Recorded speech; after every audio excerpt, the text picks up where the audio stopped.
Donc, je me présente, je suis Mathieu Brodeur, je suis adjoint à la direction des affaires académiques et innovation du CIUS de l'Ouest de l'île de Montréal. Et je suis aussi, j'assure l'intérim du service de transfert des connaissances et innovation. Donc, avant de commencer, je voudrais juste que vous preniez note que le panel est enregistré. Donc, en y participant, vous consentez à ce que vos interventions soient diffusées sur le site web et sur une chaîne YouTube du CIUS à des fins non commerciales, bien entendu. Aujourd'hui, le panel s'intitule Santé numérique et IA, entre promesses, adhésion et implantation. On souhaite essentiellement discuter de façon concrète des enjeux, les limites, les conditions gagnantes pour une intégration pragmatique et durable de la santé numérique et de l'IA dans le réseau. Et on a le plaisir d'accueillir aujourd'hui 5 panélistes aux expertises complémentaires. Donc, je tiens d'abord à souligner que les panélistes ont complété une déclaration d'absence de conflit d'intérêts. Et maintenant, nos panélistes sont... Alors, nous avons avec nous Pierre Bérubé, fondateur et PDG de Greybox Solutions, qui développe des solutions numériques intégrant l'IA pour automatiser certaines tâches et optimiser des trajectoires de soins. Il contribue aussi à Lucilab et siège notamment au conseil d'administration de MedTech Plus et de Déclic. On a également Mathieu L'Espérance, spécialiste en activités cliniques et en télésanté au CHU de Sainte-Justine, avec plus de 5 ans d'expérience en transformation numérique. On a également Rose Gladys Alcida, qui est directrice adjointe de la vaccination, dépistage des prélèvements, de la santé publique et de la responsabilité populationnelle et des partenariats à notre CIUS, le CIUS de l'Ouest de l'île de Montréal. Elle est infirmière clinicienne de formation et œuvre dans le réseau de la santé et des services sociaux depuis 19 ans.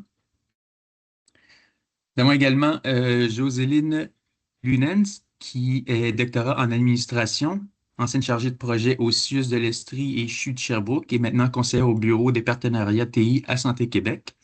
Elle a coordonné un projet pilote évaluant le gain de temps d'un logiciel d'IA comme aide à la rédaction de notes pour les intervenants de la DPJ. Et pour terminer, on a le plaisir d'accueillir Yvon Lalumière, qui est agent de liaison pour le comité des usagers du Centre jeunesse de l'Estrie et président de l'Alliance des comités des usagers Centre jeunesse du Québec. Fort de 30 ans d'expérience, il est engagé dans la défense des droits des usagers et l'amélioration des services aux jeunes et aux familles. Alors maintenant, je vais vous introduire Garcin Dama, qui est chargé de projet en télésanté au sein du service de transfert des connaissances et innovations au sein de notre direction. C'est lui qui va assurer l'animation du panel. Et bon, sans plus tarder, là, je lui cède la parole et je vous souhaite à tous une excellente discussion. Merci. Merci beaucoup, Mathieu. Bonjour à toutes et à tous. Je tiens à remercier l'ensemble de l'audience pour sa présence ainsi que nos panélistes pour avoir accepté de se joindre à nous aujourd'hui. C'est un plaisir d'animer cette discussion avec vous. Sans plus tarder, je me tourne directement vers nos panélistes. Au Québec, on parle beaucoup d'intelligence artificielle en santé, mais sur le terrain, son intégration reste très variable selon les milieux, selon les professions. Certains l'utilisent déjà au quotidien, dans l'imagerie médicale, dans la gestion des rendez-vous, dans la réduction des fardeaux administratifs, mais d'autres y sont encore peu exposés. Alors, pour lancer la discussion, j'aimerais vous entendre aujourd'hui concrètement quelle place occupe l'IA dans votre environnement de travail et quel est votre regard sur son apport réel jusqu'à maintenant. Je vais commencer par M. Bérubé parce que je sais que c'est votre quotidien chez Greybox, la technologie, et les autres panélistes suivront par la suite. Parfait, merci. Oui, puis je peux peut-être commencer par une petite anecdote, mais c'est sûr que chez nous, l'intelligence artificielle n'est pas optionnelle. Donc, c'est vraiment, elle est intégrée et obligatoire là, du recrutement et maintenant dans tous les processus internes. Donc, c'est sûr qu'on ne peut pas maintenant avoir dans notre compagnie quelqu'un qui est résistant à l'utilisation de l'intelligence artificielle. C'est sûr que je vais vous avouer que ça a brisé beaucoup de tabous, tu sais, parce que on voyait au début que les gens l'utilisaient pas, certains cachaient. Donc, ça a permis de dire, ben, tout le monde est très ouvert. Et puis, dans le fond, ben, nous autres, ça nous a surtout servi comme un outil de productivité. Oui, c'est utilisé dans nos solutions là, de télésoins et de télésuivi.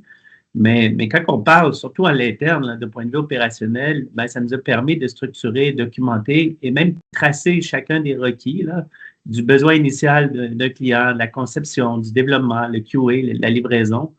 Et puis, chacun des agents d'intelligence artificielle aujourd'hui sont comme un employé. Ils ont des objectifs, ils ont des mesures de performance et puis vraiment, ils ont des tâches très, très bien définies là, qui nous permettent aussi d'assurer une qualité. Et puis, ceux qui pensent que ça leur a remplacé l'humain, ben, au contraire, l'humain n'a jamais été aussi important. Donc, vraiment, c'est l'humain qui doit s'assurer que la qualité et le rendu est amélioré. Et puis, c'est la seule façon de garantir vraiment l'adoption réussie de tout ça. Donc, nos résultats, là, pour terminer, ben, c'est sûr ça nous a permis d'atteindre beaucoup plus de rigueur. On a moins d'erreurs humaines, des gains de productivité et de temps là, majeurs. Et puis, ça laisse plus de place pour tout ce qui est réflexion stratégique. Donc, de meilleures discussions structurées là, pour l'humain. Donc vraiment, pour nous, ben, on l'a utilisé dans un avantage qui est très, très positif pour nous et nos clients. Merci beaucoup. Madame Alcidas?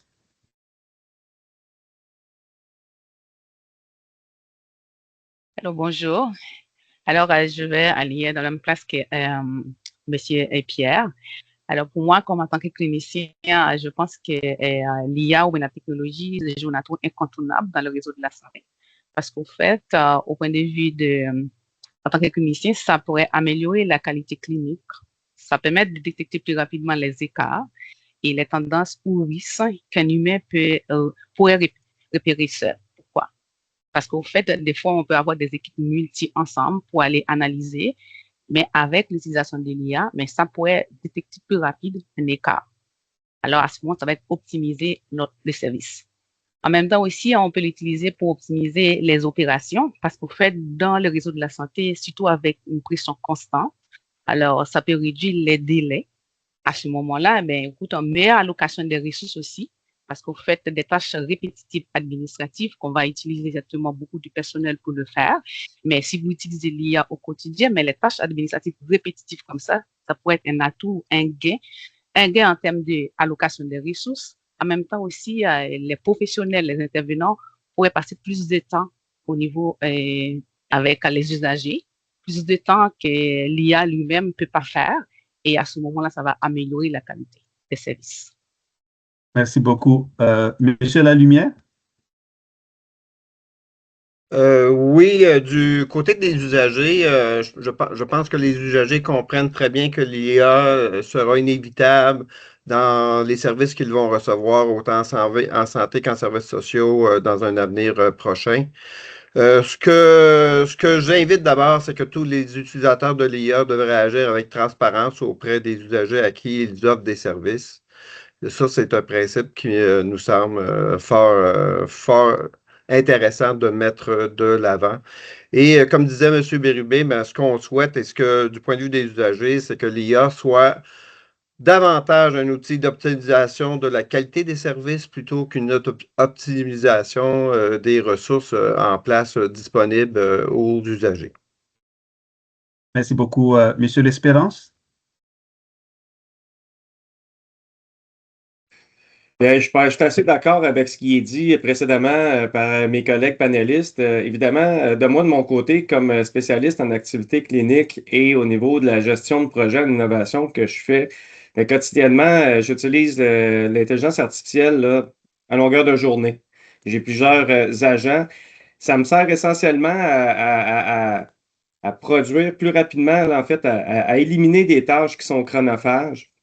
Puis un peu pour l'anecdote, là, la manière dont je vois l'évolution de l'intelligence artificielle, moi, je suis une personne, là, bon, j'ai 46 ans, j'ai connu le film Star Wars, mais à chaque fois que je parle avec mon agent, j'ai toujours un peu C3PO en tête, c'est-à-dire que c'est un conseiller, c'est quelqu'un qui travaille bien, mais je suis toujours dans mon libre arbitre de décider si ce qui m'a été conseillé fonctionne, si la manière dont c'est présenté fonctionne. Donc, ça ne remplace pas mon travail, mais ça va l'accélérer grandement. Ceci dit, ce que M. Lalumière a dit aussi également sur l'honnêteté intellectuelle, c'est-à-dire d'affirmer quand on l'utilise que oui, c'est avec le soutien de cette puissante machine-là qu'on a réussi à faire ça. ça va de soi. Je pense que c'est quelque chose qu'on doit absolument réglementer, je dirais, ou encadrer, là. Merci beaucoup, Monsieur L'Espérance et Madame Lenens. Oui, mais ce qu'on voit actuellement dans le réseau de la santé et les services sociaux, c'est que ça se développe rapidement. Moi, je viens de terminer le pilotage d'un projet pilote de l'utilisation de l'IA pour l'aide à la rédaction de notes à la DPJ pour les intervenants, donc dans le domaine psychosocial, ce qui est quand même nouveau parce que l'aide à la rédaction de notes au niveau médical, ça fait un petit bout de temps là, que ça a commencé, mais de développer les outils pour le domaine psychosocial, c'est nouveau et ça change la vie parce que les intervenants à la DPJ, par exemple, peuvent passer de 14 à 17 heures par semaine à rédiger des notes. Et comme tout le monde l'a mentionné, c'est pas que l'IA rédige les notes pour eux, c'est un outil d'aide à la rédaction et ça transforme leur quotidien, ça réduit leur charge de travail, le stress lié à la rédaction de notes et ça les rend plus disponibles à pouvoir servir la population, accompagner les familles, aider les enfants qui sont en situation de compromission. Merci beaucoup. Ouais, effectivement, vous avez sorti beaucoup d'idées. Vous êtes presque tous d'accord. Donc, vous parlez de résistance, de briser les tabous, la performance, la rigueur, productivité, optimisation, c'est inévitable dans l'avenir, élimination des tâches administratives. Mais, Madame Lenens, vous avez mentionné quelque chose de très important, le projet pilote. Parce que, on le sait, l'adoption de l'IA ou toute autre technologie innovante en santé au Québec s'accompagne d'un certain frein dont on ne reviendra pas aujourd'hui sur chacun d'entre eux, ni pourquoi, mais on les connaît tous. On connaît tous la situation. Il y a des multitudes de projets pilotes qui émergent un peu partout dans le réseau, souvent portés par des personnes, des équipes très compétentes, très mobilisées. Le problème, c'est que trop peu de ces initiatives franchissent réellement l'étape de la mise à l'échelle. D'ailleurs, l'unité de soutien SSA Québec, qui regroupe plusieurs professionnels, des professeurs de l'université, ils ont, dans leur rapport publié en février 2025, ils ont dit que il n'y a que entre 60 et 80% des projets pilotes en innovation dans les réseaux de la santé et des services sociaux au Québec n'arrivent pas au stade de mise à l'échelle. Ce qui veut dire qu'il n'y a que 20 à 40% qui se rendent au stade de mise à l'échelle, mais là, je ne parle pas encore du succès de ces projets après la mise à l'échelle. Parce que si on parle de succès de ces projets pilotes après la mise à l'échelle, là, les chiffres tombent à 5%, 5 à 10%. Et pourtant, ce sont des projets qui ont des réels potentiels pour optimiser les trajectoires. Comme vous avez dit, là, alléger nos charges administratives. Alors, j'aimerais vous entendre là-dessus.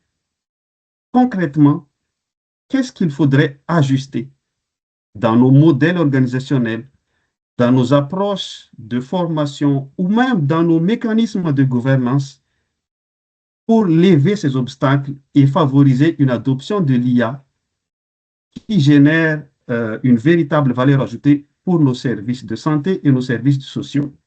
Je vais commencer par M. L'Espérance parce que je sais que dans votre expérience, vous avez fait les deux côtés de la médaille. Vous étiez en public, vous étiez en privé.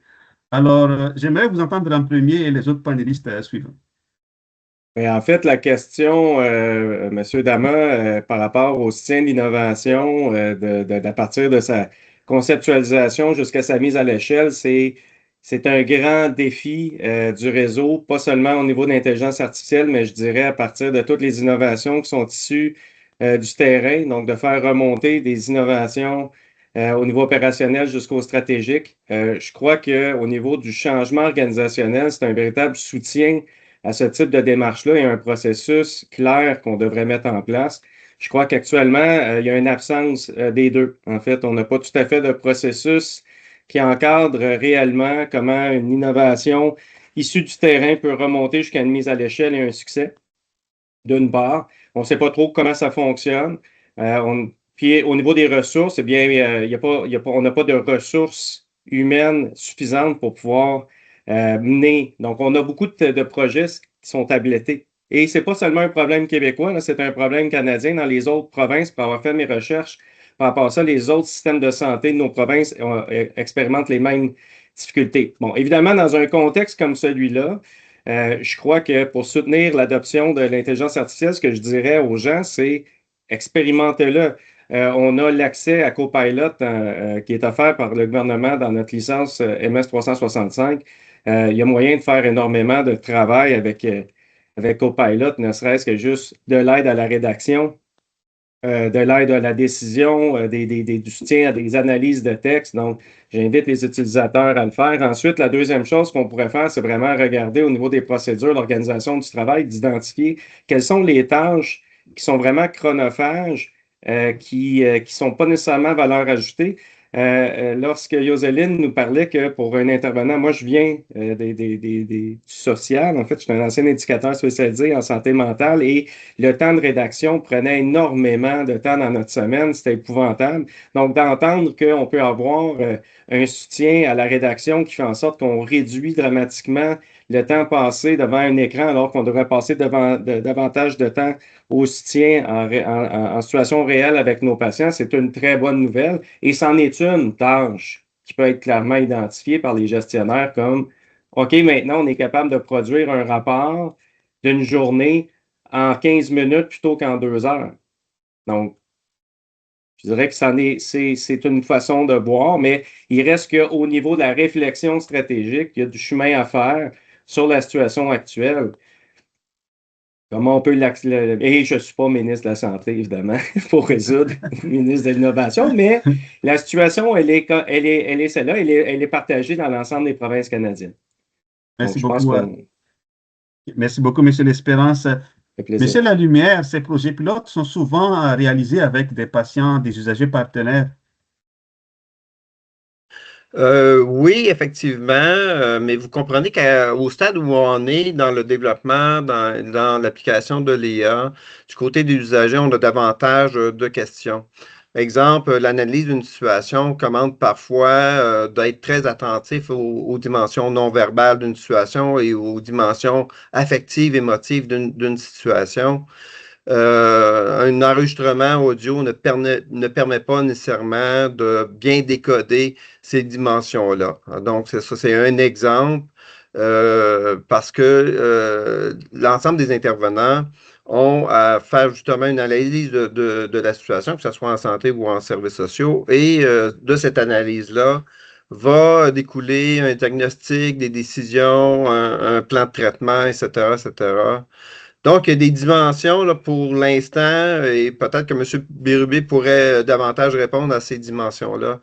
Mais il y a des questions qui, pour nous, demeurent plutôt sans réponse au niveau de l'application. Et on invite davantage l'ensemble des utilisateurs de l'IA à faire très, très attention. Il faut vraiment que ce soit un outil et ça ne doit aucunement, mais jamais remplacer la capacité d'un intervenant à utiliser toutes les ressources dont lui-même dispose et utiliser vraiment l'IA comme un outil. Donc, c'est plus ça notre point de vue par rapport aux réserves de l'application de l'IA. Mais il y aura aussi d'autres dimensions qui pourraient nous emmener à avoir certaines réserves. Merci beaucoup à M. Bérubé. Oui, ben, je n'ai pas beaucoup à ajouter parce que je suis d'accord avec les points des autres panélistes. Peut-être ce que j'ajouterais de façon très rapide, ben, numéro un, nous autres, la clé du succès pour l'adoption de la technologie et de l'IA, c'était la collaboration avec le réseau. Et puis, honnêtement, on a probablement les meilleurs centres de recherche au monde. Et puis, je trouve que des fois, on ne les utilise pas assez. Il faut être beaucoup plus confiant. Nous autres, on a 80% de nos activités commerciales sont aux États-Unis en ce moment, sur un gros focus commercial, pour les simples raisons qu'il y a du remboursement là-bas, il y a des modèles de rémunération, puis du financement pour l'adoption de l'IA des technologies.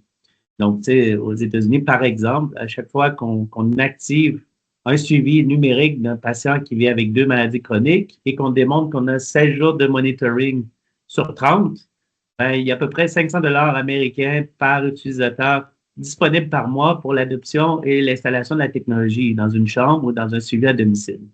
Donc, cet incitatif-là n'est pas présent au Canada. Fait que ça fait des méthodes d'approvisionnement beaucoup plus longues, tu sais, avec des appels d'offres, puis qui rendent la chose très compliquée. Donc, je reviens sur l'importance de numéro un, c'est d'impliquer, le réseau et d'impliquer aussi les patients. Vous parliez des patients partenaires dès le début. Souvent, l'erreur qui est faite, et moi-même, je l'ai fait au début de la création de Greybox, c'est d'arriver avec un produit et tout développer, clairement, mais qui ne répondait pas aux besoins du réseau ou de la clientèle, parce qu'on a développé ça dans nos laboratoires, puis on arrivait sur le marché, puis oups, ça ne répondait pas aux besoins. Donc, le plus tôt qu'on les implique à l'étape de la conception, ben, le plus tôt qu'il va y avoir une ouverture, ça va permettre de dire, ben, l'IA, si on la co-construit, on la valide, on va optimiser des tâches. On s'est rendu compte, par exemple, nous, au niveau des fameux PROMs, les Patient Reported Outcome Measurements. Maintenant, on peut tout automatiser, la production de ces PROMs-là qui viennent de différentes sources, des dossiers médico-électroniques, de différents systèmes qui sont désuets. Mais pour ça, ça demande à ce qu'il n'y ait pas d'irritant, qu'on puisse rassurer l'utilisateur et puis qu'il y ait des interfaces qui sont simples et validées cliniquement. Donc, aucune erreur. Sinon, on va manquer notre chance de garantir une adoption. Merci beaucoup. Oui, effectivement, ces projets pilotes sont souvent réalisés avec le privé et le patient partenaire, mais c'est très important de les intégrer en premier. Madame Alcidas? Ben, écoute, je suis d'accord avec mes collègues panélistes. Ce que je pourrais ajouter aussi, ben, il faut former les gens, former les employés sur les bases de la littératie IA, comme on l'avait fait exactement pour l'informatique, par exemple. Et ensuite, il faut former les gestionnaires à ce moment de pouvoir l'utiliser correctement parce que c'est un outil qui pourrait aider les gestionnaires à décider, à analyser, en même temps aussi à planifier dans les actions quotidiennes. Alors, pour moi, c'est très, très important qu'ils soient formés. C'est un changement. Dans tout changement, exactement, il faut avoir une communication efficace, il faut avoir des formations. Et en même temps aussi, au niveau de la gouvernance, il faut adopter une gouvernance claire et flexible qui est centrée sur l'éthique et la transparence et la performance réelle. Alors, si on a toute cette structure-là, ça permet aussi d'intégrer l'IA plus facile dans notre travail et en même temps aussi dans les réseaux de la santé. Merci beaucoup. Et Madame Lenez? Oui, je pense que l'importance des projets pilotes, c'est d'éclairer les décisions des hauts dirigeants aussi pour avoir dans une vision stratégique. Puis nous, dans cette situation particulière, mais la différence, c'est que c'était porté par le PDG. Donc, c'est une vision, vous voulez valider, est-ce que ça vaut la peine? Donc, c'est sûr que lorsque c'est une vision de l'établissement, ben, les résultats portent fruit, puis après ça, il peut y avoir une mise à l'échelle. Je crois que c'est toujours ça quand que la vision est partagée et est portée par la haute direction. Et l'importance d'un projet pilote, c'était justement de venir voir qu'est-ce qu'il faut pour préparer pour la mise à l'échelle. On parle d'encadrement. C'est important de pouvoir soutenir les utilisateurs pour utiliser. Ça évolue tellement rapidement qu'il y a souvent des nouvelles fonctionnalités ou des améliorations qui arrivent. Ça va très, très vite dans ce milieu-là. Donc, de pouvoir les former au fur et à mesure, les garder à jour dans les meilleures façons d'utiliser l'outil. Et aussi, ça demande une confiance et un encadrement de la part des gestionnaires pour s'assurer que les intervenants, les employés, les professionnels l'utilisent comme un outil. C'est toujours leur jugement critique qui prime. Ils doivent réviser ces notes-là dans ce cas-ci. Et nous, on a fait un audit pour vérifier la qualité des notes. On ne voyait pas de différence entre les notes rédigées avec l'aide de l'IA et les notes qui étaient rédigées sans l'aide de l'IA, ce qui veut dire que les professionnels, ils prennent vraiment la peine de réviser les notes, de corriger, de mettre ça, que ça soit cohérent. Et la façon qu'on voit si c'est une note qui a été vraiment travaillée par le professionnel, c'est que le tout reste cohérent. Puis quand c'est juste l'IA, mais ça fait une note qui est incohérente. Donc, c'est quand même, on peut voir la qualité, puis aussi l'engagement des professionnels à bien faire leur travail. Donc, je crois que lorsqu'on développe ce genre d'outils-là, c'est important quand même de le faire dans un projet à petite échelle pour pouvoir préparer le reste de la mise à l'échelle et voir venir les coûts et pouvoir justifier aussi que les coûts en valent la chandelle également. Dans ce cas-ci, Ouais. c'est ce qu'on compte. Oui, oui, donc vous, Madame Lenens, vous êtes d'accord qu'il faut lever le tabou, offrir un encadrement aux professionnels mais le responsabiliser dans la surveillance du travail que l'IA produit. Oui, donc l'encadrement, c'est important, mais en même temps, ce qu'on voit, c'est que les professionnels, ce sont des professionnels. Puis je pense qu'on est encore dans notre mentalité qu'on avait à l'école que utiliser Internet, utiliser l'IA, c'est du plagiat. Puis je pense que là, faut dépasser ça puis dire oui, on peut faire du plagiat avec ça, mais on peut aussi l'utiliser pour améliorer notre rendu, améliorer notre travail. Et on est rendu là aujourd'hui. Donc, c'est un changement de mentalité par rapport à ces technologies-là. Merci beaucoup, Madame Lenens. Euh, Tantôt, j'ai parlé de ce qu'il faudrait ajuster du côté de nos institutions, de nos professionnels, mais maintenant, je vais dans l'autre côté de la pièce, nos patients, nos citoyens, nos usagers. Tout à l'heure, M. Béribé a dit quelque chose d'important, c'est qu'il faut impliquer le patient partenaire dès le début, dans la conception du projet. Euh, On est dans un contexte où la participation citoyenne est de plus en plus sollicitée et sont aussi de plus en plus reconnues. Au Québec, l'expertise des patients ou des citoyens partenaires, usagers partenaires et ses bénéfices, ça, on n'en doute plus, ce n'est pas démontré, que ce soit en soins, en services sociaux, en recherche, partout. D'ailleurs, selon le rapport du Centre d'excellence sur le partenariat avec les patients et le public, publié en 2024, qui indique que nous avons plus de 1700 patients, usagers, partenaires qui collaborent avec les réseaux dans différentes régions actuellement. Je me tourne vers Monsieur Lalumière en premier et puis Madame Alcidas parce que vous êtes directrice adjointe et que ça fait partie de votre mandat. Avec l'arrivée massive de nouvelles solutions technologiques, euh, de l'IA, des outils numériques, selon vous, dans les prochaines années, quelle place le patient ou le citoyen partenaire devrait-il occuper dans la conception, dans l'implantation et la gouvernance des solutions technologiques en santé et services sociaux? Monsieur Lalumière. C'est une excellente question et il y a sûrement des éléments de réponse qui vont se faire au fur et à mesure de l'utilisation. Je pense qu'on ne pourra pas tout définir la place et le rôle de l'usager dans l'utilisation de l'IA bien longtemps d'avance selon la technologie. On souhaite et on espère qu'effectivement, l'information, la traduction du patient de sa propre situation va avoir une place ou aura une place prépondérante dans les services qu'il recevra éventuellement. Et effectivement, il n'est pas exclu que l'usager lui-même soit un utilisateur de l'IA dans sa capacité de présenter sa situation problématique, que ce soit en santé ou en services sociaux. Et donc, il devrait et on espère qu'il pourra devenir un acteur de plus en plus important et utiliser l'IA à, à cet effet. Ouais. Merci beaucoup. Madame Alcidas? Alors, même si on ne parle pas de l'IA, mais peu importe la participation d'un patient partenaire dans un projet, c'est incontournable. Et le rôle, c'est stratégique. Pourquoi? Avec l'IA encore, à ce moment, ça va impliquer exactement les vécus de l'usager. Et pour chaque projet aussi, on pourrait faire le test, par exemple. Le test, parce qu'en fait, il y a les usagers ce sont les utilisateurs des services. À ce moment, on pourrait s'ajuster en conséquence. Et à ce et, euh, et la gouvernance, c'est l'éthique. La gouvernance, c'est transparence. Parce que les utilisateurs, ce sont les patients.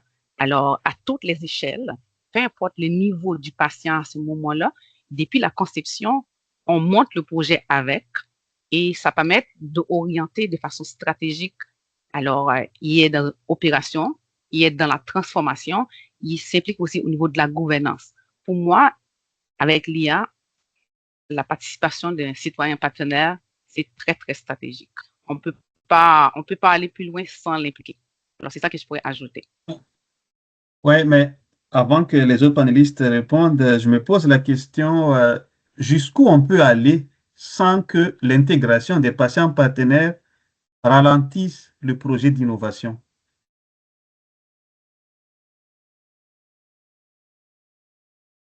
L'implication des patients partenaires ne peut pas ralentir l'innovation. Je ne pense pas qu'il peut ralentir ça. Au contraire, c'est des outils exactement qui facilitent l'accès, l'accessibilité. Ce sont des outils qu'on peut utiliser aussi pour faciliter, pour plus de sécurité au fait pour les usagers. Alors, Oui. même si ça peut soulever une question d'éthique, mais de ne pas pouvoir l'utiliser exactement pour un outil qui facilite l'accès, alors qu'est-ce que ça peut donner? Nous, on a la responsabilité d'améliorer l'accès. Alors, s'il y a un outil qui facilite la tâche, pourquoi de ne pas l'utiliser? Alors, l'important, c'est les usagers exactement, ne peut pas ralentir ça exactement parce qu'eux, ils viennent, ils nous parlent tous les jours, je veux l'accès, Oui. je veux l'amélioration des soins. Alors, à ce moment, nous, en tant que gestionnaires, nous, en tant qu'intervenants, on a la responsabilité de l'utiliser de la bonne façon parce que l'outil est validé, il est validé de façon scientifique. Pourquoi ne pas l'utiliser à ce moment-là? Alors, la nécessité, il faut l'utiliser, il faut impliquer les patients partenaires parce que l'ère actuelle, c'est un changement complet. Le changement est là, il faut ajuster en conséquence. Alors, on ne peut pas dire que on va le mettre de côté. On n'a pas le choix. Alors, il faut former les gestionnaires, former les usagers. Les patients partenaires doivent être impliqués. Alors, on doit l'utiliser parce que c'est pour améliorer la qualité, la sécurité des usagers. Alors, il faut l'utiliser. Merci C'est ça que je peux beaucoup. vous donner comme élément de question, je pense. Merci beaucoup, c'est parfait. Oui, oui, effectivement, ces outils sont mis à notre disposition. Pourquoi ne pas les utiliser si ça pourrait améliorer notre travail? On va y aller de façon plus profonde tout à l'heure, mais j'aimerais d'abord entendre Madame Lenens là-dessus. Mais je trouve que à chaque fois qu'on consulte les patients partenaires, on découvre des choses auxquelles on ne s'attend pas. Donc, c'est important de les consulter tôt dans le processus pour que ça puisse influencer la solution qu'on développe. Donc, plutôt qu'on les consulte, mais ça nous ouvre à d'autres voies d'amélioration, comme par exemple, lorsque nous avons consulté le comité des usagers, une des suggestions qu'ils ont fait, c'est mais en même temps que vous utilisez des gabarits pour générer les notes, est-ce que vous pouvez inclure une section sur ce que les parents font de bien? C'est souvent ce que les parents réclament si on voit un rapport avec toutes les difficultés qu'ils vivent, mais qu'on ne souligne pas les bonnes choses qu'ils font. Donc ça, c'est quelque chose qui dépasse juste la technologie, mais on peut incorporer ces idées-là et le rendre plus systématique dans la technologie. C'est des choses auxquelles nous, on ne pensera pas en tant que chargé de projet ou même les intervenants ne penseront pas à ça systématiquement. Et ils nous ont éclairé aussi sur le fait que nos formulaires de consentement qu'on avait pris de Santé Québec étaient faits pour le monde médical et ça ne parlait pas des informations qui étaient collectées dans un cadre de la protection de la jeunesse. Puis pourtant, on avait tous révisé ces documents-là, on avait fait une version plus simplifiée en langage visuel et personne n'avait vu ça.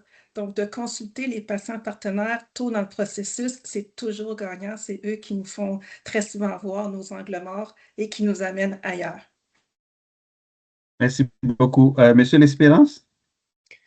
Puis en fait, moi, de mon côté, en voyant les réactions, je me disais, parce que je suis gestionnaire de projet au quotidien. Donc, évidemment, l'intégration des patients partenaires dans mon travail, c'est super important. Puis souvent, ben, un des enjeux que j'ai, c'est la proximité que je peux avoir avec ces acteurs-là qui sont super importants dans les différentes phases, puis à travers les différents comités. Puis lorsqu'on parle, des fois, on dit, bon, travailler avec un patient partenaire, c'est un peu plus long, mais évidemment, ce qui est un petit peu plus long, c'est la gestion des agendas, qui peut des fois être un petit peu plus complexe. Donc, et cette proximité-là est super importante entre autres, pour ce que Yoselin a dit, c'est-à-dire que souvent, dans nos milieux organisationnels, dans nos bulles, on réfléchit en fonction de nos besoins à nous. Et on est pris dans cette boîte-là Et on a besoin des lumières de nos patients partenaires pour justement penser autrement, puis oser aussi penser autrement. Parce qu'il faut comprendre qu'il y a aussi des dynamiques organisationnelles. Hein? On est au travail, on a des gestionnaires, on a des gens on a une organisation qui a des objectifs et se détourner de ces objectifs-là peut être des fois difficile à faire au niveau politique. Le patient partenaire, lui, a cette possibilité-là, ce pouvoir-là. Donc, entre autres, de dire le questionnaire de Santé Québec au niveau du consentement ne correspond pas tout à fait à nos besoins. C'est plus facile à porter et puis c'est légitime aussi de le faire. Ceci étant dit, par rapport à l'intelligence artificielle, moi, ce que j'aimerais, puis c'est une idée, c'est peut-être une boîte de Pandore, mais ces valeurs-là fondamentales qui sont défendues par les patients partenaires, entre autres, ça serait intéressant d'avoir un agent conversationnel qui, entre les rencontres, pourrait nous outiller à toujours avoir ce réflexe-là en disant, moi, je poserai des questions à mon agent du CEPPP en disant, voici ce qui est proposé, qu'en penses-tu? Et à partir de sa réponse, je pourrais questionner mes patients partenaires à dire, est-ce qu'il dit vrai? Cet agent-là, est-ce qu'il défend bien vos intérêts lorsque je le questionne en dehors des rencontres officielles? Parce qu'on parle vraiment d'augmentation de productivité. Puis ça serait un exercice qui pourrait être intéressant à faire. Parce que moi, ce que j'aimerais te voir, c'est est-ce que vous êtes d'accord avec ce que cet agent-là dit ou est-ce qu'il se trompe 50% du temps? Et comment on pourrait produire finalement, là, je reviens à mon concept de droïde ou de conseiller, mais d'un conseiller qui a plusieurs, lorsqu'on le questionne, a généralement le bon mot, a généralement quelque chose, un bon avis. Parce que je vais reprendre les paroles de Pierre. Souvent, moi, quand je n'ai pas l'expertise, je vais aller questionner l'intelligence artificielle et il va me donner un avis. Il se trompe des fois, mais des fois, il ne se trompe pas. Et c'est souvent mieux que pas d'avis du tout parce que je vais prendre la peine d'aller le valider. Mais souvent, il va me faire avancer dans ma réflexion, surtout quand je suis pris dans une espèce de situation où je suis un peu emmuré dans ma vision professionnelle de la chose, dans une organisation professionnelle. Il y a des objectifs précis et des enjeux politiques aussi. En santé, il y en a. On ne peut pas dire qu'il n'y a pas d'enjeux politiques. Et on ne peut pas dire qu'on n'a pas une culture organisationnelle aussi. On en a une. Donc, c'est normal, mais c'est où je trouve qu'il y a une valeur ajoutée de pouvoir ouvrir cette fenêtre-là à une réflexion plus large et de prendre en considération des points de vue différents et pourquoi pas utiliser l'intelligence artificielle pour nous aider à le faire. Merci beaucoup. Oui, oui. Effectivement, d'où la nécessité de l'encadrement et de la formation et de responsabilité parce que, comme Mme Lenès disait, le professionnel reste un professionnel. Donc, en imagerie médicale, si l'IA dit que c'est ça, donc le professionnel doit valider que c'est vraiment ça. Parce que comme M. L'Espérance disait, il se peut qu'il se trompe, mais le professionnel est là pour valider tout ça. Et M. Béribé? Oui, ben, j'ajouterais que je me frotte un peu les mains aujourd'hui parce que j'ai l'impression que je parle avec des convaincus. Je peux vous dire que, par exemple, au quotidien, il y a beaucoup, beaucoup de résistance dans le réseau, dans les utilisateurs. C'est sûr que l'IA fait peur. C'est évident. Les gens, ce qu'on ne contrôle pas fait peur. Puis il y a beaucoup de... En tout cas, vous comprenez ce que je dis. Et en fait, ben, je pense qu'on a besoin aussi de faire beaucoup d'éducation. Donc, ce qu'on est en train de discuter ensemble, ça fait partie des réflexions qu'on doit avoir en équipe, parce que l'IA qui est mal expliquée, ça inquiète. Et puis, si l'IA est co-construite, soudainement, ça rassure parce que tu dis, ben, OK, ça a été co-construit avec le réseau, on l'a impliqué avec, oui, des patients partenaires. Et soudainement, mais là, tout le monde y croit parce qu'on se dit, ben, OK, le patient est impliqué dans le processus de conception. Il dit, ben, tout à fait, je ne comprenais pas l'outil, mais maintenant, vous me l'avez expliqué. Vous avez mis des protections pour éviter des risques, des erreurs. Et selon moi, c'est la seule façon. On a beaucoup, beaucoup d'éducation à faire avec la population. Puis quand on dit patient partenaire, ben moi, je mets ça encore plus large. Tu sais, je parle aussi des communautés parce que de tester une innovation, même si on le fait dans un environnement extrêmement contrôlé, dans un centre de recherche avec des patients partenaires, c'est pas la même réalité que le déployer dans le communautaire. Et puis de voir l'impact qu'on peut avoir, par exemple, dans des gestions de maladies chroniques, gestion de santé mentale ou de crise Donc, c'est d'être capable de documenter ça, puis d'être capable de faire évoluer les solutions, puis de s'assurer qu'il y ait une confiance au niveau de l'adoption, puis que l'IA devienne vraiment un outil qui est adapté aux besoins de cette clientèle-là. Merci beaucoup, M. Birubé.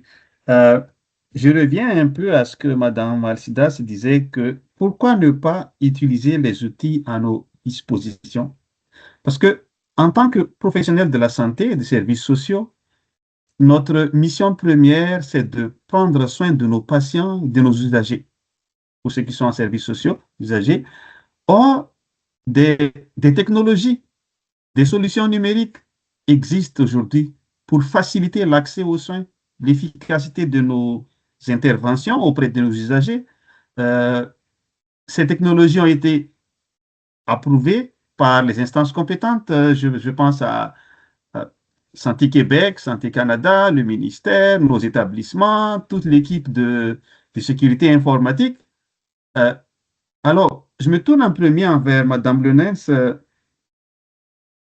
Dans ce contexte, le fait de ne pas utiliser ces outils mis à notre disposition pour améliorer les soins, pour mieux accomplir notre mission, cela ne soulève-t-il pas une question éthique quant au respect de nos engagements envers nos patients, envers nos usagers? Mais j'aime beaucoup la façon dont vous formulez la question, parce que la question d'éthique d'emblée qui me vient à l'esprit, c'est les risques associés à l'IA et tout ça. On en a parlé, besoin d'encadrement. Ces risques-là sont réels, je ne vais pas les minimiser aussi. Ce sont des préoccupations également des intervenants que d'autres n'utilisent pas comme un outil puis qui se fient seulement sur l'IA pour générer des notes. Ça a été évoqué.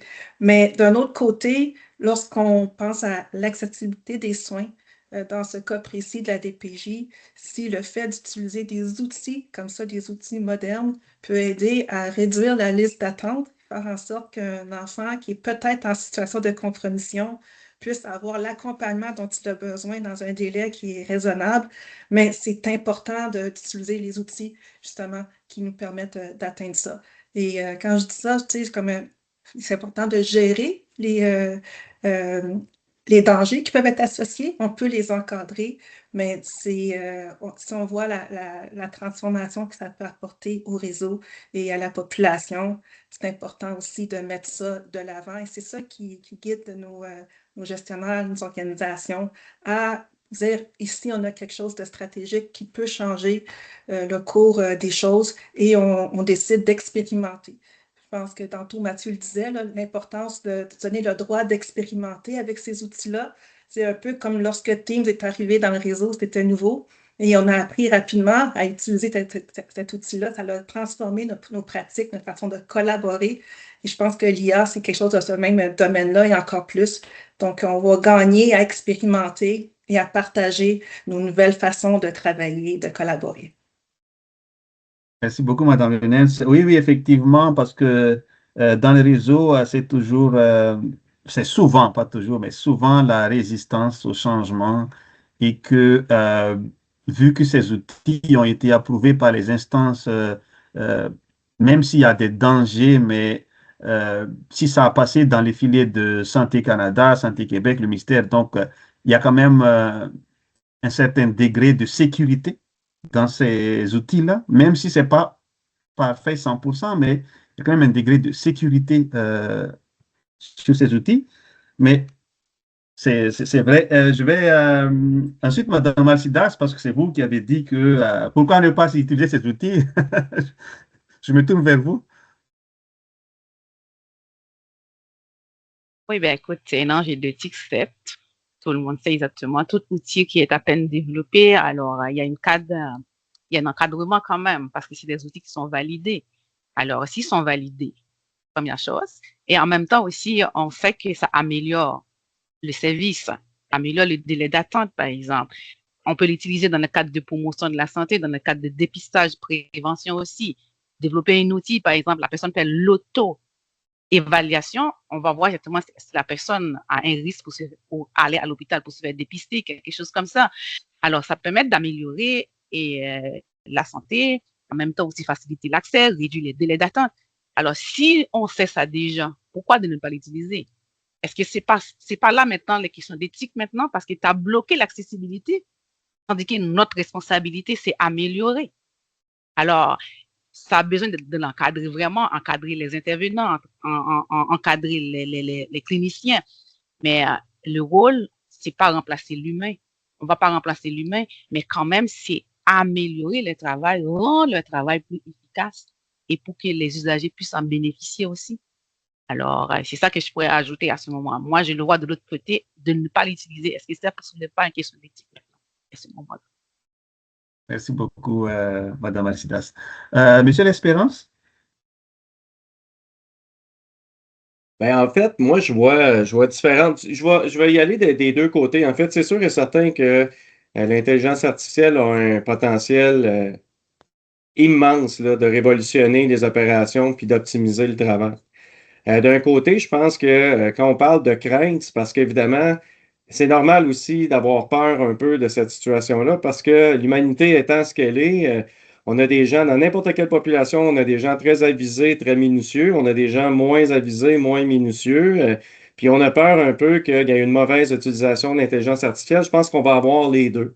C'est-à-dire qu'on va avoir des contextes d'utilisation d'intelligence artificielle formidables. On va aussi voir le pire dans les prochaines années, un peu comme avec l'Internet. Il y a aussi que l'intelligence artificielle prend énormément de ressources énergétiques aussi pour fonctionner, les fameux centres de serveurs de données.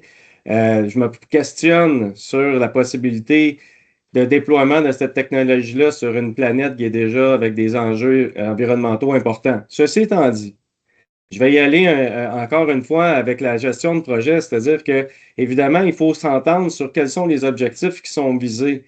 Et pour ça, il faut avoir une vision globale, pas juste une vision organisationnelle ou une vision des professionnels, mais aussi des patients. Un meilleur accès aux services, plus de temps de qualité avec l'intervenant, parce que l'intervenant n'est pas enfermé dans son bureau à écrire des notes pendant que moi, comme enfant, j'ai besoin de lui.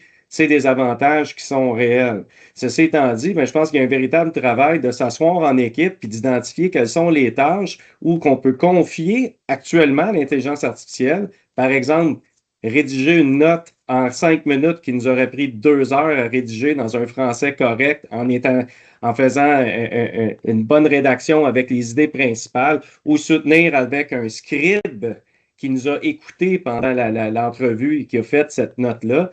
C'est des activités qu'on peut confier à l'intelligence artificielle alors qu'il y en a d'autres qu'on ne peut pas confier à l'intelligence artificielle. Et c'est cette distinction-là qu'il faut faire ensemble. Et on doit la faire avec les patients aussi, parce qu'on a des objectifs qui sont divergents. OK? Je veux dire, dans le système de la santé, il faut éviter de dépenser le budget. On s'entend, c'est une loi. Mais les patients veulent des services de meilleure qualité aussi également. Donc, il y a un paradoxe entre offrir le juste nécessaire et pas aller dans l'abus d'un côté comme de l'autre. Donc, je pense que c'est un travail qui doit être fait, à mon sens, dans l'organisation du travail comme tel. On a déjà des tâches qui fonctionnent. Puis, je compte aussi sur l'idée de mes patients partenaires et des usagers en général, parce que souvent, l'utilisation des technologies modernes, mais la population les adopte dans leur quotidien bien avant que les organisations professionnelles. On pourrait parler du fax auquel on était jusqu'à tout récemment dans le système dans le réseau de la santé très attaché à cette technologie-là, utilisée nulle part ailleurs dans les autres organisations. Donc, moi, je vois ça avec confiance, mais je pense qu'il y a quand même une vigilance comme dans tous les autres projets d'innovation avec lesquels on a conjugué dans le passé et qu'on conjugue actuellement. C'est-à-dire qu'il faut voir les deux côtés de la médaille. Il faut s'assurer d'avoir une bonne lecture. Puis d'y aller prudemment, pour moi, c'est d'y aller tâche par tâche et de peut-être commencer par le travail chronophage qui n'est pas qui n'a pas de valeur ajoutée directe pour les patients, c'est-à-dire toutes ces rédactions de notes-là qui servent vraiment à orienter et à outiller les professionnels, mais le patient, lui, a besoin d'accessibilité, de contact humain, a besoin d'une proximité avec son soignant. Allons-y. Restons vigilants, supervisons. Puis pour les générations à venir, je pense que il va falloir continuer à investir dans nos formations universitaires et et être très vigilant aussi par rapport à ça pour pas avoir des générations de professionnels qui n'ont pas la même rigueur intellectuelle quand vient le temps d'observer des situations. Parce qu'il y a aussi cet enjeu-là, hein? Qui va superviser l'intelligence artificielle dans les prochaines générations?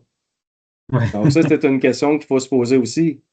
Ouais, effectivement, je pense que M. L'avilissement. Bérubé a quelque chose sûrement à dire là-dessus. Ah, désolé, M. L'Espérance. Oui, vous pouvez conclure en quelques secondes. Ben, en fait, les technologies ont un côté d'avilissement. En fait, c'est une des grandes peurs sociétales. C'est-à-dire que si on regarde nos générations passées, à peu près tous les hommes étaient capables de faire de la menuiserie puis de construire un chalet dans le bois dans la génération juste de mon père. Là, je parle de ma génération à moi. Là. Il y avait des compétences mécaniques, toutes sortes de compétences que notre génération, on possède beaucoup moins. Là, je parle juste de mon expérience personnelle. Il faut maintenir, je pense, cet équilibre-là. Et je pense que cette crainte-là vient de là aussi également.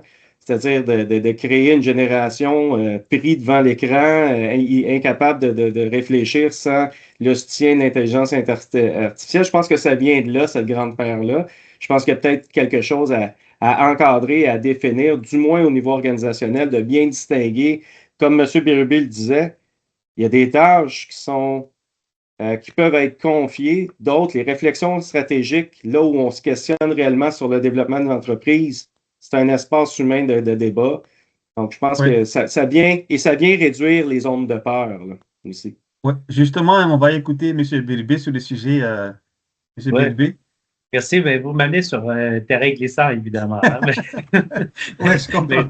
Et on aurait possiblement besoin d'une autre heure pour en discuter, mais je dirais que, par exemple, reconnaître la prudence, je suis normal. La prudence, c'est normal et la sécurité doit primer. Là. Et c'est là, mais par contre, qu'il faut être prudent parce que je peux vous dire déjà que notre système de la santé est très rigoureux. Juste pour un fournisseur là, comme nous, par exemple, chez Greybox, de rentrer dans le réseau de la santé, les tests de cybersécurité, les certifications requises. Je veux dire, le réseau de la santé a accès à notre code source au complet, des tests d'intrusion, c'est très, très rigoureux. Fait que je pense qu'on a déjà atteint un niveau où est-ce qu'on a quand même mis de bonnes balises, de bonnes barrières. Et je pense que chaque fournisseur doit se commettre et continuer à prouver qu'ils sont patte blanche puis qu'ils sont capables de livrer un produit qui respecte 100% des exigences. Donc ça, je pense que ça va très, très bien. Où je vois qu'il y a peut-être un enjeu, c'est quand que l'outil a été démontré. Je trouve des fois, c'est à nous peut-être de dire, ben, l'outil a été démontré, par exemple, il améliore l'accès, il réduit des erreurs. On a des gens qui sont dans des régions éloignées, qui sont isolés, qui sont orphelins, qui n'ont pas d'accès. Puis aujourd'hui, on a des outils pour aller les rejoindre. Ben, je me dis, des fois, de se mettre trop de contraintes, c'est un autre problème éthique. C'est-à-dire que vous l'avez validé, il est disponible. De ne pas l'utiliser, pour moi, c'est un problème. Je veux dire, puis je vous dis, ces outils, ces innovations-là aussi ont été payées par nos payeurs de taxes, par notre réseau de la santé. On ne s'en cache pas. Ils ont été validés par notre réseau. Et je trouve ça dommage de dire que l'extrême prudence, ben, on empêche finalement un patient isolé, par exemple, d'avoir accès à une solution et à un suivi comme celui-là. Donc, des fois, de mettre trop de contraintes dans ce cadre-là, parce qu'aux États-Unis, par exemple, je reviens encore sur l'exemple, et loin de moi de dire que je veux me copier le modèle américain, là, loin de là, parce que j'aime mieux notre modèle de loin. Mais aux États-Unis, on n'a pas peur d'expérimenter. Et si ça coûte 30 $ par mois, c'est pas plus risqué par exemple, d'essayer vous achetez une tablette, vous l'essayez pendant un mois, elle ne marche pas, vous la retournez au magasin. Ça devrait être la même chose avec des fournisseurs, des solutions qui ont été validées chez nous. Utilisez-la, ça va vous coûter un mois, ça va vous coûter 3 000 $, 5 000 $. Ça coûte bien moins cher que de faire une revue diligente de 12 mois qui va coûter des millions au système de gros projets pilotes. Je veux dire, vous allez l'utiliser en milieu réel et vous allez savoir ça marche pas, puis il va y avoir des ajustements, puis est-ce que c'est assez flexible? Donc, c'est sûr que je privilégie beaucoup un modèle de l'essayer, puis de l'essayer en milieu réel des soins avec le réseau et les utilisateurs. Merci beaucoup, M. Bérubé. M. Lalumière, parce qu'en bout de ligne, dans tout ça, ce sont les patients qui sont en bout de ligne. Là. La façon de travailler d'un professionnel a un impact direct sur les patients. M. Lalumière. Je suis très d'accord avec M. Bérubé. On pourrait en discuter longuement. Nous, ce qu'on voit là, dans notre accompagnement auprès des usagers, on souhaite vraiment que l'IA puisse être un outil qui va augmenter, améliorer les dimensions de rigueur clinique et qui va apporter aussi une dimension davantage d'objectivité. Parce qu'en services sociaux, rien n'est blanc, rien n'est noir. Il y a beaucoup de nuances à apporter. Et sans vouloir déshumaniser aucunement l'ensemble des intervenants, chaque individu a le droit, indépendamment de sa provenance éthique, religieuse ou autre, a le droit à une qualité de service. Et on souhaite que, justement, certains outils d'objectivisation, que ce soit l'IA ou d'autres, puissent effectivement être davantage une garantie d'une qualité, d'une rigueur de service pour chacun et chacune. En gros, au plan éthique, je pense qu'il y a un enjeu à ce niveau-là. Merci beaucoup. Madame Lenens, vous, je sais que vous êtes passionnée par le sujet de l'éthique. Je ne sais pas si vous avez quelque chose à rajouter là-dessus.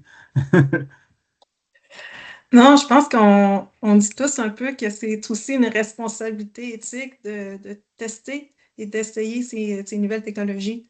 C'est pas juste comme quelque chose qu'on peut faire, c'est également une responsabilité de le faire pour le bien de nos usagers, tout en tenant compte des limites et de l'encadrement nécessaire. Merci beaucoup.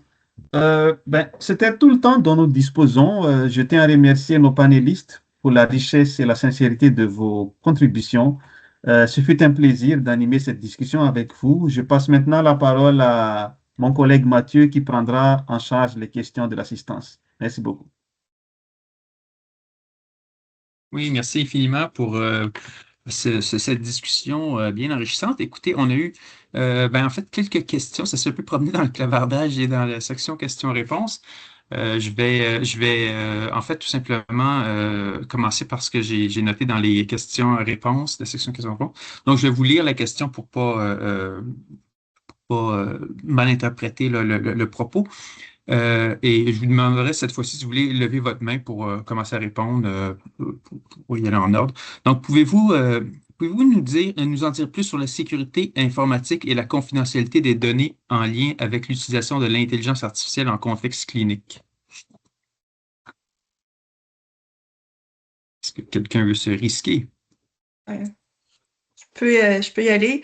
Pour ce qui est des scripts IA, dans le fond, Santé Québec exige que l'enregistrement soit détruit de façon automatique et systématique dans les 48 heures. Donc ça assure la confidentialité. Puis certains fournisseurs vont encore plus loin, puis même dans la transcription, donc l'enregistrement et dans la transcription, ils vont changer les noms des personnes pour confidentiel. Donc, c'est des paramètres comme ça qui existent, qui peuvent aider là, à la confidentialité. Mais la première exigence qui est pour tous les fournisseurs, c'est que c'est autodétruit. Comme dans Mission Impossible, cet enregistrement, c'est détruira après la lecture. Donc, c'est ça qui se passe avec ces enregistrements-là. Ce qui assure que, dans le fond, c'est vraiment les notes de l'intervenant qui restent dans le dossier et non tout ce qui est entre les deux. Merci beaucoup. Écoutez, il y a beaucoup d'échanges qui ont tourné autour des coûts. Je ne me cacherai pas. C'est un enjeu qui revient et j'imagine que vous êtes habitué à en entendre parler. Je vais reprendre une des questions qui traduit cet intérêt-là. C'est l'un des principaux enjeux dans l'implantation de l'IA ou d'autres solutions innovantes est le financement. Or, le réseau connaît actuellement des mesures d'optimisation budgétaire. Donc, ce constat-là mène un peu à la question, c'est à quel point ou à quelle hauteur le Santé Québec doit investir dans l'intelligence artificielle pour le futur. Je vais me permettre une réponse par rapport à ne serait-ce que si on revient à comment on évalue nos innovations au Québec ou les projets de recherche et quelles sont les dimensions qui sont retenues. Je pense qu'il y a une conversation, lorsqu'on parle d'optimisation budgétaire, c'est important que quand on fait des pilotages, qu'on puisse évaluer ces dimensions-là également, le retour sur investissement, combien d'heures on a été capable d'économiser, comment on a été capable de susciter, par exemple, ou de faire des économies d'échelle relativement à certains services qui sont surutilisés dans certains contextes. En télésanté, on connaît beaucoup ça, la réduction, par exemple, des transports médicaux. Donc, déjà, c'est d'avoir cette conversation-là, parce qu'on parle d'investissement. Moi, j'aime bien parler de retour sur investissement ou d'économie d'échelle, surtout lorsqu'on a une demande qui augmente, puis on a un budget qui est limité. Donc, je pense si on ouvre déjà, si on a des procédures, des processus, du soutien pour pouvoir parler finance lorsqu'on parle d'innovation. Là, c'est une des dimensions. Soit dit en passant, il y a aussi la priorisation. On pourrait en parler. Là, il y a tout un document de l'INES par rapport à ça. Mais je pense que ça commence par une vraie conversation sur les différents aspects. Donc, comment on peut avoir des projets qui bénéficient à la population sur les aspects sociaux, cliniques, mais également financiers. Puis l'intelligence artificielle nous permet de réduire énormément de gaspillage. Puis enfin, je pense qu'on pourrait passer on a parlé longtemps de ligne dans la santé, mais on serait peut-être réellement là en train de se questionner puis à l'appliquer pour vrai, l'amélioration continue, c'est-à-dire de questionner nos procédures de travail et de regarder quels sont les outils qu'on utilise pour les optimiser en temps de ressources humaines, en ressources temps, en ressources monétaires. Donc, moi, c'est comme ça que je vois ça. Je vois, je vois Pierre lever la main, fait qu'allez. Je suis assez d'accord, puis j'ajouterais très rapidement, mais j'ai remarqué aussi qu'il y a beaucoup de solutions prêtes à l'emploi dans le réseau qui ont été validées. Et, puis, tu sais, je prends des exemples de compagnies, et des fois, on voit le privé, des fois, comme une menace ou des gens qui ne veulent pas collaborer, mais des fois, il y a des solutions qui ont été développées à coût de vingtaines et 50 millions. L'infrastructure est développée, il y a plein de pistes de collaboration. Donc, un coup que ces coûts-là ont été développés, l'utilisation n'est pas si chère que ça. Un coup que c'est dans le nuage, c'est dans le cloud, je veux dire, l'utilisation, l'accessibilité après, pour un Santé Québec, ne coûte pas si cher. Donc, et ils n'ont pas eu à assumer non plus tous les coûts de démarrage et de mise en route de l'infrastructure. Fait que moi, je vois l'opportunité, je reviens à l'exemple de tout à l'heure, de juste payer à l'utilisation avec des modèles d'approvisionnement axés sur la valeur, c'est-à-dire de plus en plus développer avec des partenaires, de dire, ben, si vous êtes capable de générer des économies, vous êtes capable d'augmenter l'accessibilité, on va vous payer sur les résultats. Et puis, ça ne fonctionne pas, mais écoutez, on l'aura essayé. Ça va avoir coûté 3 mois d'essai, mais puis on va couper le service. Donc, ça va permettre vraiment de réduire des coûts, puis de tester plus rapidement l'innovation qui nous est rendue disponible. Oui, merci. Non, c'est clair qu'il faut le voir comme un investissement en bout de ligne. Peut-être qu'il y a des coûts en ce moment, mais il y a un retour sur l'investissement à envisager.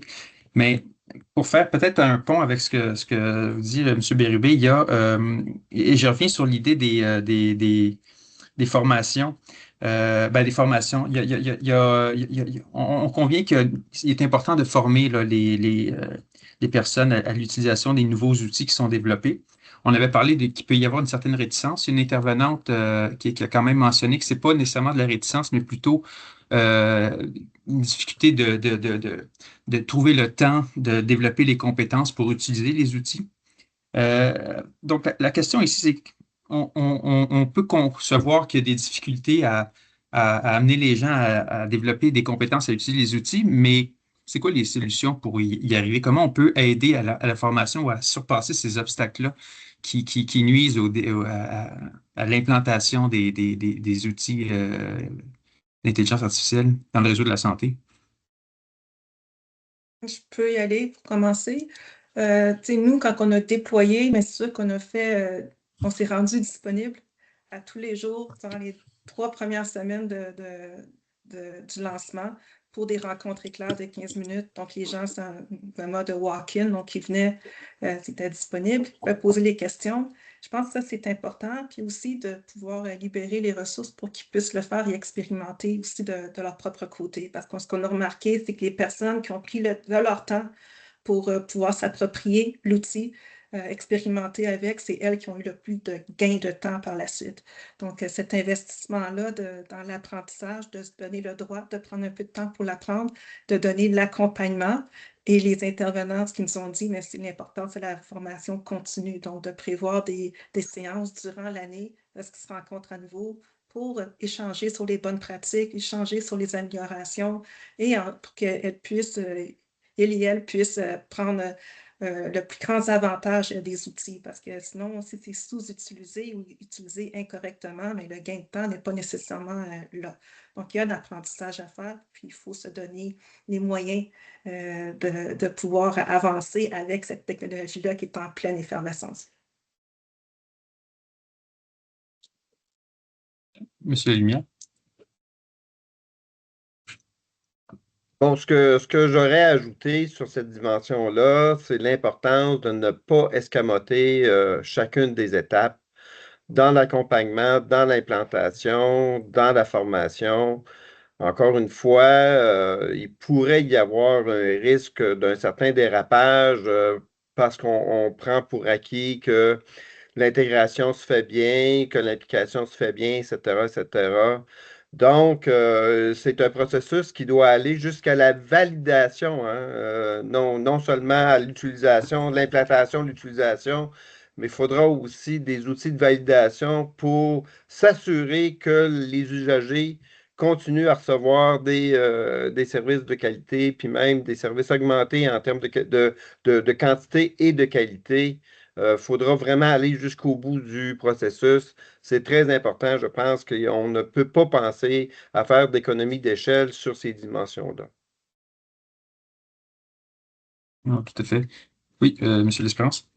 Ben, en fait, moi, ma réponse est en deux volets. Le premier, c'est que pour amener les équipes à bien comprendre, là, à adopter une nouvelle technologie, mais on va revenir au principe de la gestion du changement, c'est-à-dire une équipe qui comprend bien pourquoi d'abord on fait ce changement-là, quelle était la situation actuelle qu'on souhaitait régler, quels sont les bénéfices pour les différentes parties prenantes. Déjà, on comprend pourquoi on va faire des efforts.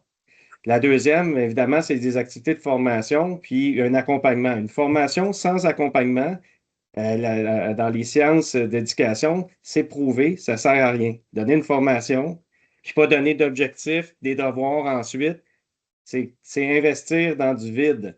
Donc, c'est important d'avoir ce soutien-là, puis d'impliquer aussi les utilisateurs dans l'utilisation. Commençons petit, là, dans une tâche particulièrement chronophage qui nous fatigue, puis voyons voir où arrivons avec un projet déjà suffisamment monté, l'essayer un peu comme Pierre le proposait, là, pour voir si si on est capable d'obtenir notre objectif, par exemple, réduire le temps consacré à la rédaction de notes.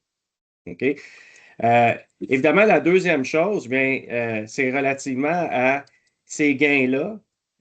Quand est-ce qu'on va avoir un tableau de bord de Santé Québec avec l'appréciation des patients, par exemple, ou des gains autres que de productivité organisationnelle, mais qui concernent d'autres parties prenantes qui sont les patients comme tels. Moi, j'aimerais bien voir ça parce que lorsqu'on fait la transformation numérique, évidemment, la qualité et les objectifs sont de différents ordres en fonction de où tu te situes dans l'écosystème. Donc, est-ce que le patient gagne en heures de réflexion en relation avec son médecin? Est-ce que c'est un indicateur intéressant pour lui? Est-ce que c'est mesuré par Santé Québec ou est-ce qu'on va simplement y aller en pressant le citron, en faisant des gains de productivité déshumanisants? Ça, c'est une question qu'on doit voir apparaître aussi visuellement sur un tableau de bord de performance. Parce que les indices de qualité, ça nous regarde tous. Puis politiquement, là, la qualité, c'est pas la même chose pour tout le monde. On a juste à le constater dans notre environnement géopolitique. C'est pas toutes les mêmes idées qui sont considérées comme des idées géniales par tout un chacun. Voilà ce que j'avais à dire. Oui. Et merci beaucoup. Puis, M. Bérubé. Juste l'importance aussi des transferts de connaissances. On l'a dans le panel ici, mais juste de mon côté, je prends mon exemple, je me croyais expert d'intelligence artificielle en l'utilisant au quotidien, mais de travailler avec des experts et de voir comment ils l'ont poussé, en fait réaliser le monde de potentiel. Et je m'assois avec mon développeur back-end qui automatise toutes les tâches de développement, de conception, design, de UI, et tu réalises le nombre de possibilités. Puis deuxièmement, mais c'est comment aussi prompter, là, c'est toujours à la mode, mais comment on le questionne. Donc, tout ça, c'est des transferts de connaissances. Puis plus on est déjà ensemble à s'éduquer sur comment améliorer nos processus, Ben, moi, ça m'a permis de beaucoup évoluer puis d'en parler de plus librement, mais je pense que c'est probablement la clé là, pour partager ce savoir-là.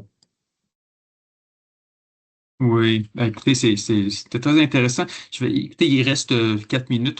Je vais clore la session. Écoutez, je vous remercie vraiment chaleureusement là. C'était très intéressant. Écoutez, je voudrais aussi remercier le Garcien pour avoir animé là, la séance ainsi que l'équipe organisatrice. Euh, En bas, et je remercie évidemment l'auditoire. Donc, je voulais juste vous rappeler que si vous avez des questions, j'ai vu qu'il y avait des questions, entre autres, sur les outils de rédaction de notes là, utilisant l'intelligence artificielle. Donc, de notre côté, on va essayer de trouver des réponses à ces questions-là. Et si vous avez des questions, vous pouvez écrire à info événement, pas de S, là, puis et tout collé, à .comtl avec l'adresse gouvernementale, là, le sss.gouv.qc.ca. Et puis, ceux qui souhaiteraient revoir le panel ou l'enregistrement, l'enregistrement va être déposé sur notre site web d'ici les prochains jours. Et puis, écoutez, on vous invite à notre prochain webinaire qui va avoir lieu le 24 mars et qui va porter sur la neuroscience avec une présentation là, du docteur Nicolas Tritsch du Centre de recherche Douglas. Donc, encore une fois, là, je vous remercie tout le monde pour votre participation et merci évidemment à nos panélistes. Oh, excusez-moi, je vois une main levée. Oui, bien, Monsieur tout Julien. simplement pour mentionner que c'est très apprécié là, d'avoir inclus des comités des usagers à cette séance-là. Je pense qu'il faut continuer dans ce sens-là, d'inclure davantage les utilisateurs, usagers, patients. Vraiment, c'est très, très, très apprécié. On le fait à tous les niveaux. Nous, on a organisé un symposium pour l'encadrement réglementaire de la recherche. Si on avait un patient partenaire, je pense qu'on va les voir vraiment toutes sortes d'initiatives. Oui, effectivement, c'est une bonne pratique. Alors, je vous remercie tout le monde, puis au plaisir de se revoir à notre prochain événement. Merci.